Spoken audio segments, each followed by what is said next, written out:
राजीव गांधी ने जो समझौता किया था इनके साथ में, बहुत ही गलत समझौता किया था, जिसका भुगतान आज तक हम कर रहे हैं। क्या नाम है? मैं ये कहना चाह रहा था कि राहुल गांधी को वो पैसे लेने डोनेशन की जरूरत क्या पड़ गई। और समझ ले चाइना, आज मैं आपके चैनल के माध्यम से कहना चाहता हूँ कि दुनिया की कोई ताकत आज चाहे हिंदुस्तान से लड़ नहीं सकती, क्योंकि दुनिया का सबसे बड़ा बाजार आज अगर है तो भारत के पास है। उन्होंने कहा कि हमारी 1 इंच भी जमीन नहीं बल्कि हमारी जो जमीन पहले की ऑक्यूपाई करी है उसको भी रिटर्न लेंगे।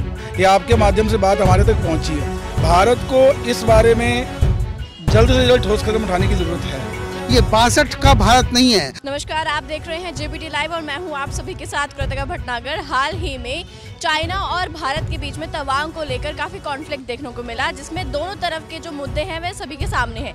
राजनाथ सिंह और अमित शाह ने यह कह दिया है कि भारतीय सैनिकों ने चाइना के सैनिकों को पछाड़ दिया है, तो वहीं चाइना की तरफ से यह कहा जा रहा है कि जितने भी भारतीय सैनिक थे और जो तवांग में स्थिति है वह स्थिर बनी हुई है। इसी के बीच में एक वीडियो जो है वो काफ़ी वायरल हो रहा था, लेकिन हम उसकी पुष्टि अभी नहीं करते हैं।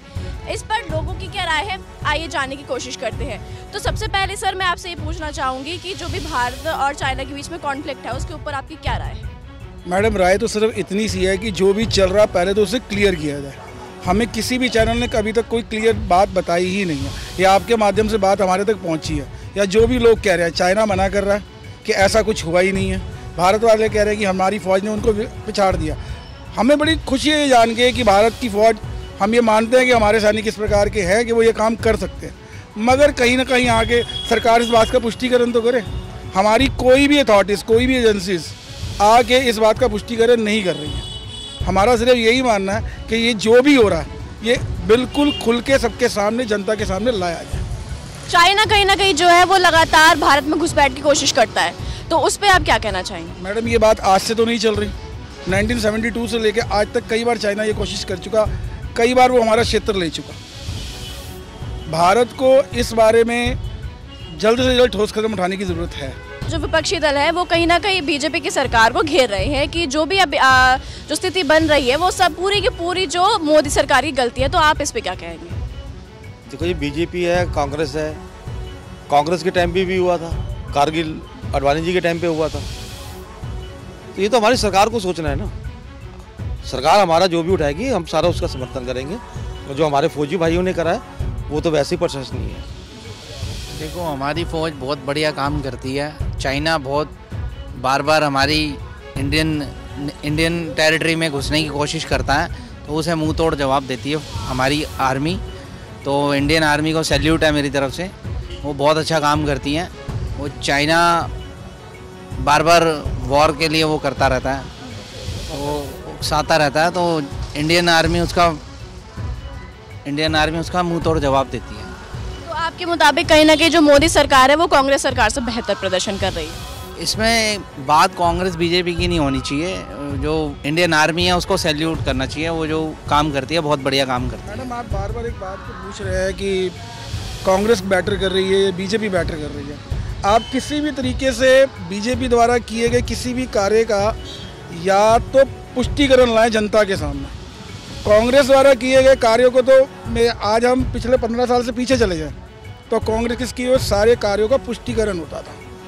चाहे वो चाइना का मामला था, चाहे वो बाबरी का मामला था, हर मामले में पुष्टिकरण था। मोदी सरकार के आने के बाद से पुष्टिकरण तो किसी चीज़ का है ही नहीं। वो जो कह देते हैं हमें मानना पड़ता है। आप अगर उनसे पुष्टिकरण मांगते हो तो उनके पास जवाब नहीं है, सिर्फ नारे हैं। पर राजनाथ सिंह ने तो ये कह दिया है कि जो भी स्थिति है वो स्थिर बनी हुई थी। मैडम, राजनाथ सिंह जी ने कह दिया, हमने ये तो नहीं कहा कि राजनाथ सिंह जी ने नहीं कहा। राजनाथ सिंह जी ने इस बात को साबित करने के लिए कि आपको क्या पुष्टिकरण के लिए क्या सामने लाए वो तो दिखाया नहीं, सिर्फ कह देने से हो जाएगा। का पुष्टिकरण कहाँ दे पाए आज तक हुआ नहीं। उसकी आज तक एक वीडियो उन्होंने जारी नहीं करी। एक फेक वीडियो जो चल रहा है चाइना को लेके, उस पर कोई चैनल, कोई समाज पुष्टिकरण नहीं दे रहा। तो ये कह देना, ये बार बार आपका ये पूछ लेना कि कांग्रेस या भी जी बेहतर। मैं आपसे एक बात कहूँगा कि जब इंदिरा जी प्रधानमंत्री थी, जब पाकिस्तान का युद्ध हुआ, हमारी तोपें वहाँ तक गई, आज तक उसके सबूत है। हमारे टैंक्स वहाँ तक गए, आज तक सबूत है। जो अटल बिहारी वाजपेयी जी ने जो युद्ध लड़ा उसके सबूत हैं। मोदी जी जो युद्ध लड़ते उसका सबूत ही नहीं मिलता, या उनके टाइम में हमारी सेना जो भी करती है उसका सबूत नहीं मिलता। ऐसा क्यों? इसकी क्या वजह? तो कहीं ना कहीं राजीव सरकार ने जो लिच्चर था उसके लिए चाइना से कर्ज लिया था, तो उस पर आप क्या कहना चाहेंगे? कर्ज कौन सी गवर्नमेंट नहीं लेती? सारी गवर्नमेंट लेती हैं। क्या ये बीजेपी वाले नहीं ले रहे? या गठबंधन सरकार है वो नहीं लेती है? तो राज्य सरकारें भी लेती है, तो सेंट्रल गवर्नमेंट है मैम। ये तो लेन देन इनका चलता रहेगा, पिछला हम लोगों को ही है, चाहे वो टैक्स के माध्यम से है, चाहे वो जीएसटी के माध्यम से, पिछला पब्लिक को ही है। जी, तो आप अवगत हैं जो भी चाइना और जो बिल्कुल, मैं खुद भी इस पूरे मुद्दे पर अवगत, मैं राजनीतिक विश्लेषक हूँ एक्चुअली। और एक्चुअली में चाइना जो है अपनी विस्तारवादी नीति के लिए पूरी दुनिया के अंदर एक माहौल तैयार करने की कोशिश कर रहा है। कारण क्या है कि वो सिर्फ अपने पड़ोसी मुल्क नहीं, जो उसकी सीमा से हजारों किलोमीटर दूर है, जिसमें इंडोनेशिया भी है, करीब 4000 किलोमीटर की दूरी पे है, वहाँ भी वो बताता है कि मेरी ज़मीन है। तो कहीं ना कहीं उसकी विस्तारवादी नीति के तहत वो पड़ोसी मुल्कों पर दबाव बनाने की कोशिश कर रहा है, क्योंकि वहाँ की चाइना की अर्थव्यवस्था बहुत ज़्यादा इस समय ख़राब चल रही है। और ख़ासकर भारत जिस तेज़ी से आगे बढ़ रहा है, अभी आपको बता दूं मैं कि खुद वियतनाम ने भारत से ब्रह्मोस खरीदने की इच्छा जाहिर की है, जो कि भारत और रशिया ने मिलकर बनाया है। यह अपने आप में सबसे बड़ी बात है, एक बड़ा झटका है मैं समझता हूँ चाइना के लिए, क्योंकि अगर भारत ने हथियारों का एक्सपोर्ट करना शुरू कर दिया तो कहीं ना कहीं उसके लिए एक बड़ा खतरा बन के भारत उभरा है। ये उसी के बाद ही ये आप देख रहे हैं जो हालात उसने पैदा करने की कोशिश की, कहीं ना कहीं भारत को वो दबाने के लिए एक दबाव बनाने की कोशिश कर रहा है। लेकिन ये 62 का भारत नहीं है। यहाँ की युवा से सबसे बड़ी बात है कि भारत एक युवा देश है, इसमें सबसे ज़्यादा जनसंख्या युवाओं की है। और यहाँ की सेना जो है उसके अंदर अगर आप 10,000 फॉर्म निकलते हैं तो 10 लाख फॉर्म अप्लाई किए जाते हैं, क्योंकि यहाँ पे जज्बा है। जबकि पीएलए कोई सेना नहीं है, पीएलए एक पार्टी द्वारा बनाई गई सेना है, उसमें ज़बरदस्ती भर्ती किए जाते हैं। ना तो उनके पास हथियार जरूर है चाइना के पास, लेकिन लड़ने वाला ना उनके पास कलेजा है, ना वो लड़ सकता है। हमारे सामने 2 दिन नहीं टिक सकता। कुछ सिख रेजिमेंट, जाट रेजिमेंट और जेके राइफल ने मिलकर उसका मुकाबला किया और मात्र 100 लोगों ने उनके 300 लोगों को खदेड़ दिया। अपने आप में सबसे बड़ी बात है। और समझ ले चाइना, आज मैं आपके चैनल के माध्यम से कहना चाहता हूँ कि दुनिया की कोई ताकत आज चाहे हिंदुस्तान से लड़ नहीं सकती, क्योंकि दुनिया का सबसे बड़ा बाजार आज अगर है तो भारत के पास है। तो कांग्रेस सरकार जो है वह मोदी सरकार के खिलाफ बोल रही है कि भाई मोदी सरकार की जो हालत है, आज के वक्त का जो भारत है वो 1962 के जो दौर था उससे भी उसकी जो है दयनीय स्थिति हो गई। तो उस पर आपके क्या कमेंट्स हैं? देखिए, हम छोटे थे तो हमने सुना था कि 1962 में लड़ाई चीन से हुई थी, तो हम उस समय पछड़ गए थे। लेकिन मेरा अब ये कांग्रेस के नेताओं से सबसे ये कहना है कि इस समय भारत माता की जय के अंदर सबको ये नारा देना है कि हम सब एक हैं। कहीं ये ना दिखाएं कि हम अलग हैं। हम गुरु गोविंद सिंह जी के सिख हैं, और हम कभी भी अगर जरूरत पड़ेगी देश के लिए एक से एक बढ़कर कुर्बानी देंगे, और कुर्बानी ऐसी देंगे कि चाइना भी देखता रह जाएगा कि भारत के जो सिख हैं और भारत की जो जनता है वो किस तरह चाइना का पूरा एकदम पानी से पानी कर देंगे और पूरा हरा देंगे उसको। चाइना ये ना सोचे कि हिंदुस्तान के लोगों को डरा सकता है। हम गुरु गोविंद सिंह के सिख हैं और हम ऐसी लड़ाई करेंगे, या ऐसा अपना बल दिखाएंगे, ऐसा जोश दिखाएंगे कि पूरा चाइना क्या पूरा वर्ल्ड भी ये देख जाएगा कि गुरु का सिख हमेशा जो है ना, चाहे बॉर्डर हो, चाहे इस समय कोरोना टाइम की वो सेवा हो, हम सब मिलकर ऐसी सेवा करेंगे कि याद किया जाएगा कि गुरु गोविंद सिंह के सिख ने पूरे विश्व में एक ऐसी मिसाल कायम की है कि वो सब दुनिया देखेगी और याद करेगी कि हाँ, भारत में जो सिख हैं बड़े उन्नतिपूर्ण हैं और बड़े शांतिपूर्ण भी हैं। हम लड़ना नहीं चाहते, हम ज़्यादा किसी को कुछ कहना नहीं चाहते। हम ये चाहते हैं कि बस चाइना भी अपनी जगह ठीक रहे, हमारी जगह छोड़ दे, और हम भारत के पूरी नागरिक ये चाहते हैं कि शांति बनी रहे। ये मेरा कहना है पूरे विश्व से, और ख़ासकर अपनी देश की पार्टियों से ये कहना है कि ऐसे अपना नाम ऊँचा करने के लिए उल्ट पुल्ट जो इल्ज़ाम ना लगाएं देश के ऊपर। इस समय सब भारत माता के हम बच्चे हैं और उसी को ही साथ दें। भारत माता को आगे बढ़ाने के लिए अपना जोश और एक प्रकट करें और एकता दिखाएं कि हम चाइना क्या हो, चाहे कोई और भी कंट्री हो, हम सब इकट्ठे मिलकर एकदम भारत को और विश्व को भारत माता की जय, भारत माता की जय, भारत माता की जय का नारा हमेशा देते रहेंगे। धन्यवाद सर। इसी के साथ में एक और प्रश्न आपसे पूछना चाहूँगी कि भारत चीन जो टेंशन है उस पर आप क्या कहना चाहते हैं? जी, भारत चीन जो टेंशन है, इस पर जो काम भारत ने किया है आज, वो विश्व में एक गौरवान्वित काम किया है जो आज तक विश्व में कोई नहीं कर पाया। और सबसे पहले मैं आपको चैनल को धन्यवाद देना चाहता हूँ जो आप मेरी संदेश लोगों तक पहुँचा रही हैं। जो मोदी जी इस समय देश के नेतृत्व कर रहे हैं, विश्व की ऊंचाइयों पे प्रतिदिन लेकर जा रहे हैं। और आज चीन को एक सबक मिल गया होगा कि किसी के साथ गलत करने का नतीजा क्या होता है। धन्यवाद।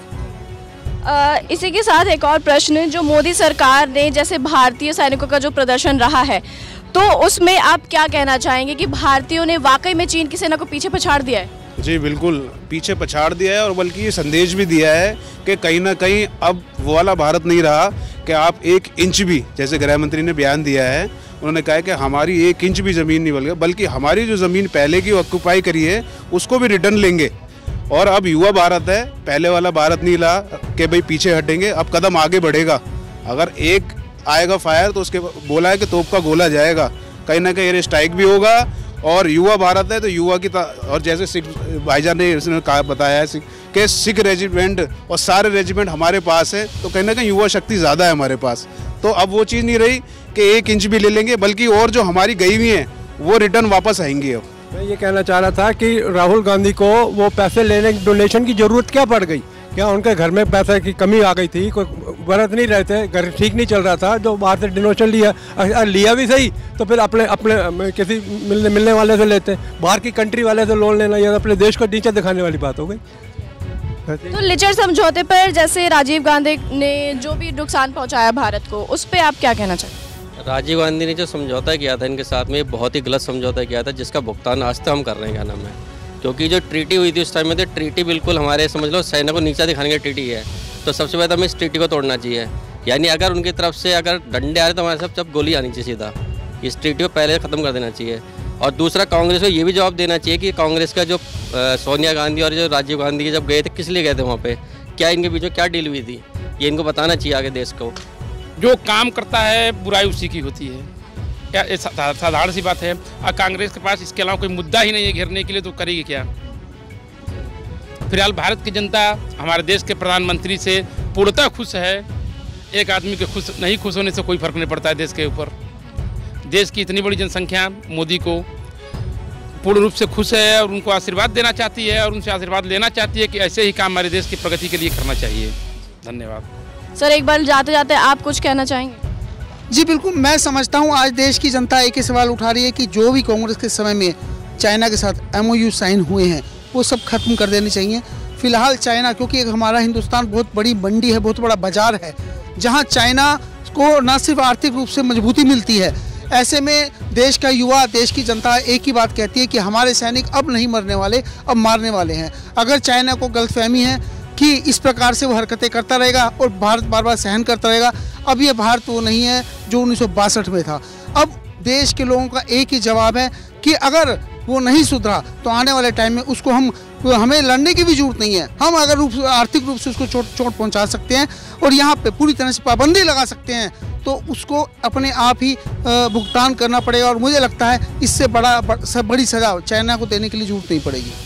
जो कुछ भी विवाद था तो हम लोगों के बीच में आए, लोगों से जानने की कोशिश करी। काफ़ी सारे लोगों का यही कहना है कि सरकार अभी तक कोई पुष्टि नहीं कर रही है, तो ये इस जो भी विवाद हो या जो भी कॉन्फ्लिक्ट हो, उस पर सरकार को सामने बिल्कुल आके खड़ा होना चाहिए और लोगों को बताना चाहिए, ताकि लोगों में क्लैरिफिकेशन बनी रहे। तो ऐसी ही खबरों को देखने के लिए जुड़े रहिए JBT लाइव के साथ। नमस्कार।